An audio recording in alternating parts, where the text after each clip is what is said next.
يا أهلا بالفيلموية. بيحكي فيلمنا النهاردة عن ملاكم سابق بيضطر إنه يشتغل في توصيل المخدرات عشان يصرف على نفسه وعلى مراته، وفي واحدة من عمليات التوصيل دي بيتقبض عليه وبيتحكم عليه بالحبس لمدة 7 سنين. فيلا بينا نشوف إيه اللي هيحصل معاه جوه السجن.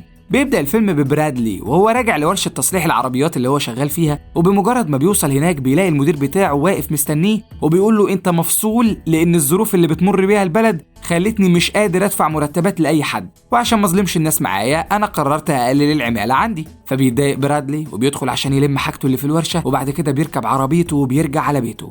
ولما بيوصل البيت بيلاقي مراته لورين قاعدة في العربية بتاعتها وبتتكلم في الموبايل. فبينزل من العربية بتاعته وهو متعصب وبيسألها انت رايحة على فين؟ فبتتوتر مراته وبتقول له هو انت راجع من الشغل بدري ليه؟ فبيقول لها انا اتطردت من الشغل ودلوقتي انا عايز اعرف انت خارجة رايحة فين؟ فبتسكت لورين ومش بتقول اي حاجة. فبيقول لها برادلي هات الموبايل بتاعك، ولما بياخده بيبدأ يفتش فيه. وفي اللحظة دي بتقول له لورين انا على علاقة بشخص تاني وكنت بروح له كل يوم وانت في الشغل. فبيتعصب برادلي وبيكسر الموبايل بتاعها وبيقول لها اتفضلي ادخلي البيت. ولما بتدخل لورين البيت بيبدأ برادلي يكسر في العربية بتاعتها لحد ما ايده بتتعور. وبعد كده بيدخل البيت وبيقول لها انا عايز تفسير للي انت عملتيه ده. فبترد عليه لورين وبتقول له انا اعرف الشخص ده من 3 شهور بس، وده بسبب انك في الفترة الأخيرة كنت مهملني، مش بشوفك غير كل فين وفين. فبيرد عليها برادلي وبيقول لها انا كنت شغال في الورشة صبح وليل عشان اقدر اعيشك في مستوى كويس، وكمان كنت بخلص شغلي وبروح الجيم عشان اتمرن لان من ضغط الشغل ببقى متعصب ومخنوق جدا، ولو كنت رجعت للبيت وانا في الحالة دي كان زماننا متطلقين من زمان. فبتتضايق لورين من نفسها وبتعتذر له وبتوعده انها مش هتعمل كده تاني، وبتقول له انت هتعمل ايه في شغلك؟ فبيقول لها انا هرجع تاني اشتغل مع جيل في توصيل المخدرات. فبتتضايق لورين وبتقول له انت عارف ان الشغلانه دي خطيره جدا، يعني ممكن تتسجن او تموت في اي وقت. فبيرد عليها برادلي وبيقول لها ما تخافيش، انا هشتغل لفتره صغيره قوي عشان بس اقدر اشتري بيت جديد، وكمان لما نخلف اطفال اقدر ان اعيشهم في مستوى اجتماعي كويس. فبتوافق لورين على اقتراحه ده وبتقول له اتمنى لك حظ سعيد. بس كده الخناقه خلصت يا جدعان. وبعد 1.5 سنة بنشوف برادلي وهو رايح يسلم بضاعة لواحد في مبنى مهجور، ولما بيخلص تسليم بياخد الفلوس وبيرجع بهدوء لبيته. وبنلاحظ ان حياته بقت احسن واغنى، وده لانه اشترى بيت كبير وجديد وفي منطقة كويسة، وكمان اشترى مجموعة عربيات ليه ولمراته. ولما بيدخل البيت بيزعق لمراته وبيقول لها انا اللي هطبخ ليا وليكي من بعد النهاردة، وانتوا كل اللي عليك انك ترتاحي وبس. وبنعرف ان مراته حامل في شهرها الخامس، وبتبقى فرحانة جدا لان حياتهم استقرت وكمان هيجي لهم طفل قريب. وبعد كده بيجي له مكالمة من جيل، فبيروح يقابله، وهناك بيعرفوا انهم هيشتغلوا مع اكبر تاجر مخدرات في المدينة واسمه اليازار. وبيقول له جيل لو قدرنا نثبت كفاءة مع الراجل ده ممكن في خلال شهور نبقى اغنى ناس في المدينة. وهم واقفين بيوصل اليازار ورجالته، فبيرحب بيه جيل وبيعرفه على برادلي وبيقول له ده احسن واحد يوصل مخدرات فيك يا بلد كلها، وكمان يبقى اعز اصحابي. فبيبتسم اليازار وبيرحب بيهم وبيعرفهم على رجالته بيدرو ورومان، وبيعرفهم ان دول هيبقوا معاهم في العملية الجاية. فبيعترض برادلي على رومان وبيقول ده شكله مدمن مخدرات، يعني ممكن يبوظ العملية. فبيقول له اليازار ان رومان افضل راجل عنده والعملية مش هتتعمل غير وهو موجود. فبيطلب جيل من برادلي انه ما يبوظش الشغلانة لان اليازار شخصية مجنونة ومعروف عنه انه بيجي في الهيفا ويتصدر، وبيوعده جيل ان العملية دي لو تمت هياخد 2 شهر اجازة بعدها، وعشان كده بيضطر برادلي انه يوافق. وبيعرف رجالة اليازار ان كلامه هو اللي هيمشي. فبيوافق بيدرو ورومان على كلام برادلي وبيحطوا الخطة وبيحددوا ميعاد التنفيذ. وفي يوم العملية بيودع برادلي مراته وبينطلق مع رومان وبيدرو على المينا عشان يستلموا البضاعة. ولما بيوصلوا هناك بيركبوا المركب وبينطلقوا للمكان اللي فيه البضاعة. ولما بيوصلوا للمكان ده بينزل رومان وبيدرو للمية وبيجيبوا الصندوق اللي في البضاعة، وبعد ما بياخدوا البضاعة اللي جوه الصندوق بيرموه تاني في المية. وبعد كده بيرجع برادلي للمينا وبيتفاجئ بيهم وهم بيطلعوا الأسلحة بتاعتهم وبيجهزوها عشان لو البوليس وصل للمكان يشتبكوا معاه. فبيتضايق برادلي من تصرفاتهم دي وبيتأكد ان العملية دي مش هتكمل على خير. وفعلا وهم ماشيين بيلاقوا عربية بوليس جاية ناحيتهم، فبيرمي شنطة المخدرات اللي معاه في المية وبيطلب منهم انهم يرموا الشنط اللي معاهم كمان، بس هم بيرفضوا وبيضربوه. وبعدها بيروحوا ناحية عربية البوليس وبيشتبكوا مع الضباط بالأسلحة. فبيقرر برادلي انه ينسحب في هدوء ويخليهم يموتوا، بس بيرجع في كلامه وبيقرر انه يتدخل ويساعدهم عشان لو اتمسكوا اليازار هيشك فيه ومش بعيد يقتله هو ومراته. ولما بيروح يساعدهم بيتفاجئ انهم بيضربوا عليه نار، وعشان كده بيسحب مسدسه وبيقتل بيدرو. ولما بيحاول رومان انه يضربه بالنار بيهرب منه برادلي وبينط في المية، وبعد شوية بيطلع تاني من المية وبيجي من وراه وبيضربه بالنار.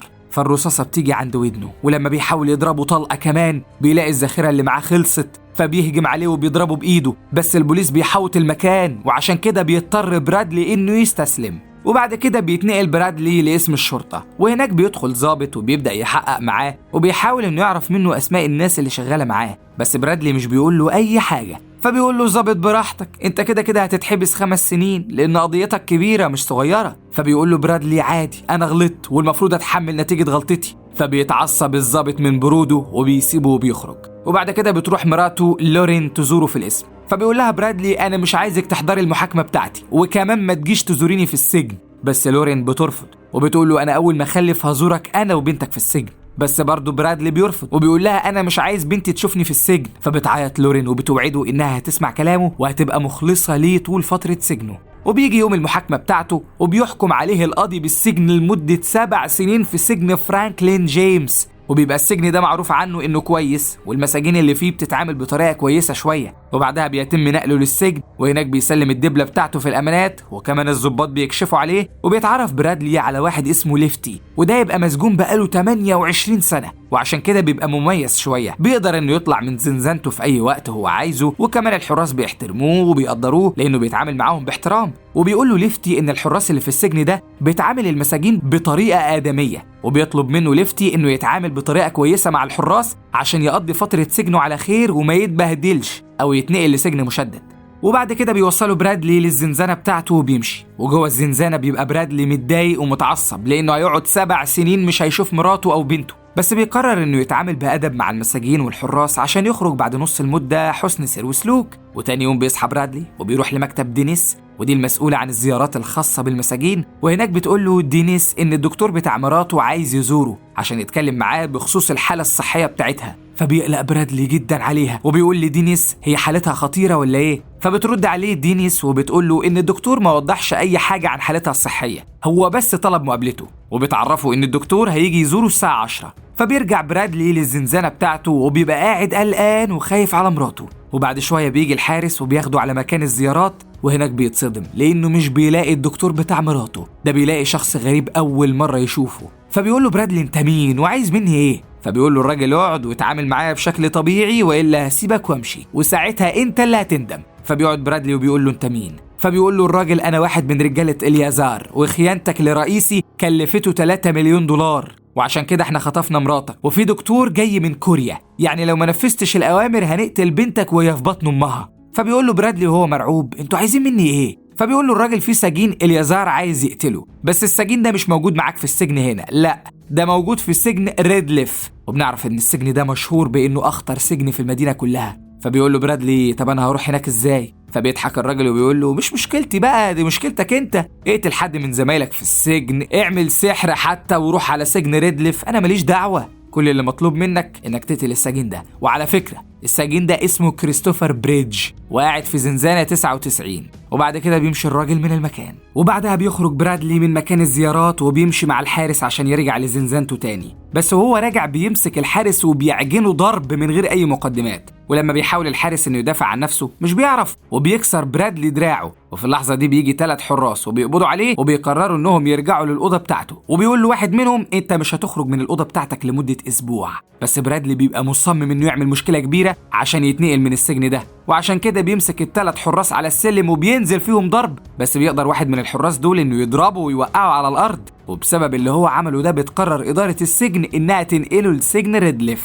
ولما بيوصل هناك بيلاقي مدير السجن والحراس بتوعه خارجين من البوابة بتاعة السجن، وبيسأل مدير السجن الحارس على تهمة برادلي، فبيقول له الحارس انه ضرب مجموعة من الحراس 2 منهم في المستشفى والباقيين عندهم إصابات بسيطة. فبيتعصب مدير السجن وبيقول للحارس عشان انتوا مش رجالة. وبعد كده بيروح لبرادلي وبيقول له لو فكرت بس مجرد التفكير انك تمد ايدك على واحد من الحراس دول هتتقتل، وكمان لو فكرت انك تهرب برضه هتتقتل. وبعدها بيأمروا انه يقلع هدومه كلها علشان هيخضع للتفتيش الكامل. وبعد كده بياخدوا الحارس لزنزانة المجاري ضربة فيها والريحة بتبقى لا تطاق، لدرجة انه قلع الفانلة بتاعته وحطها على وشه عشان ما يشمش الريح. وبيقول له الحارس قدامك اسبوع، لو بقيت شاطر وسمعت الكلام هننقلك لزنزانة تانية، اما لو عملت العكس فهتفضل في الزنزانة دي لمدة سنة كاملة.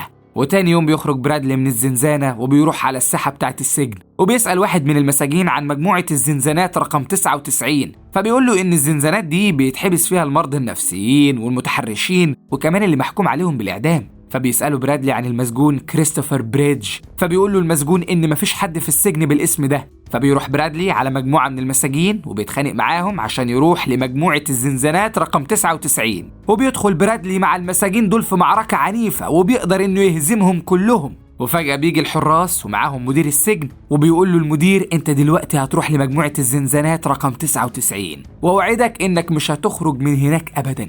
ولما بيوصل للزنزانات رقم 99 بيقول له مدير السجن ان المكان ده عبارة عن سجن جوه السجن، واللي هيشوفه جوه المكان ده هيخليه يعيد حساباته في كل حاجة عملها. وبعد كده بيربط الحارس على وسطه حزام كهرباء وبيقول له مدير السجن انت هتفضل لابس الحزام ده على طول، وكل ما تعمل تصرف غلط هتتكهرب بيه. وبعدها بيضغط مدير السجن على الريموت بتاع الحزام فبيقع برادلي على الأرض من شدة الوجع. وبعد كده بياخدوا الحارس للزنزانة بتاعته واللي بيلاقي الأرضية بتاعتها مليانة إزاز متكسر وكمان الرطوبة في الأوضة بتبقى عالية جدا. فبيقعد برادلي حزين على اللي هو وصل له، بس بيقرر إنه يتحمل عشان ينقذ مراته وبنته. وبنروح للورين وبنشوفها وهي مربوطة في كرسي، وبيجي الراجل اللي راح لبرادلي في السجن وبيصورها، وبعد كده بيقول لها الدكتور وصل من كوريا وخلاص العملية هتتعمل قريب. فبتترعب لورين وبتقعد تعيط من الخوف. وبنرجع تاني لبرادلي وبنشوفه وهو قاعد في الزنزانة بتاعته حزين، وفجأة بيتكهرب من الحزام اللي لابسه. وبعدها بيدخل 2 حراس وبياخدوه يكهربوه بره الزنزانة، وبعد كده بياخدوه لزنزانة تانية.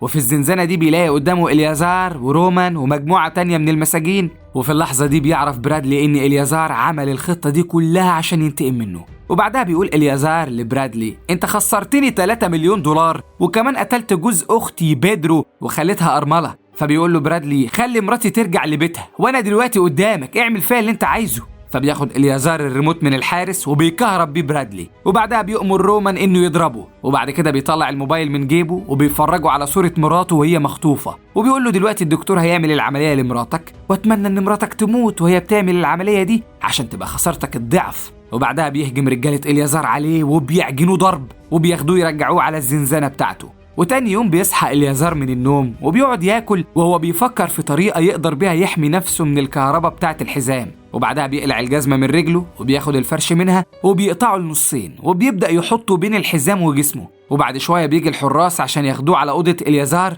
بس في الطريق بيمسكهم برادلي وبيعجنهم ضرب. ولما بيحاول حارس منهم إنه يستخبى في الزنزانة بتاعته بيقفل برادلي على دماغه الباب وبيقتله. وبعدها بياخد المفاتيح من الحارس التاني وبيحبسه في الزنزانة. وبعد كده بيفك برادلي نفسه وبيروح على الزنزانة بتاعت إليازار، وبمجرد ما بيدخل بيهجم عليه واحد من رجالة إليازار وبيدخل الاتنين في معركة عنيفة مع بعض، وبيقدر برادلي إنه يهزمه وكمان بيقتله. وفي اللحظة دي بيتعصب رومان والمسجون التاني وبيهجموا عليه، بس برادلي بيقدر يخلص عليهم واحد ورا التاني. وبعدها بيهجم على إليازار وبيطلب منه إنه يلغي عملية مراته، بس إليازار بيرفض. فبيبدأ برادلي يكسر في رجله، وبعدها بياخد الموبايل منه وبيتصل بالراجل اللي راح له السجن وبيقول له رئيسك معايا دلوقتي، لو ما حررتش مراتي أنا هقتله. وبعد كده بيدي الموبايل لإليازار وبيقول له قول للراجل بتاعك يسلم مراتي الجيل. وفعلا بياخد إليازار الموبايل منه وبيعمل كل اللي قاله برادلي. وبعد كده بياخد برادلي إليازار وبيحبسه في الزنزانة بتاعته وبيقعد يستنى المكالمة بتاعت جيل.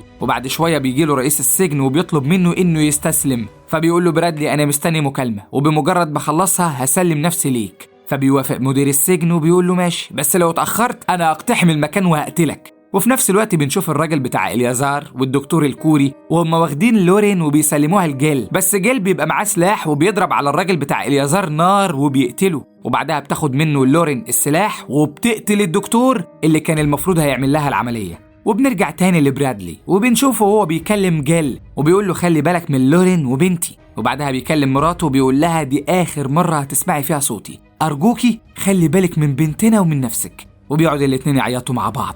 وبعد ما بيقفل معاها بيدخل الزنزانة بتاعته وبيفضل يضرب في إليازار وبيقطع له راسه. وفي اللحظة دي بيدخل رئيس السجن وبيطلب منه إنه يستسلم، وفعلا بيستسلم برادلي، بس مدير السجن بيقرر إنه يقتله. وفي النهاية بنشوف مدير السجن وهو بيرفع مسدسه وبيخلص على برادلي، وبيخلص فيلمنا على كده. في النهاية لو عجبك فيلم النهاردة ما تنساش تشترك في القناة وتفعل التنبيهات عشان لسه عندنا ملخصات نارية. أشوفكم الحلقة الجاية، سلام.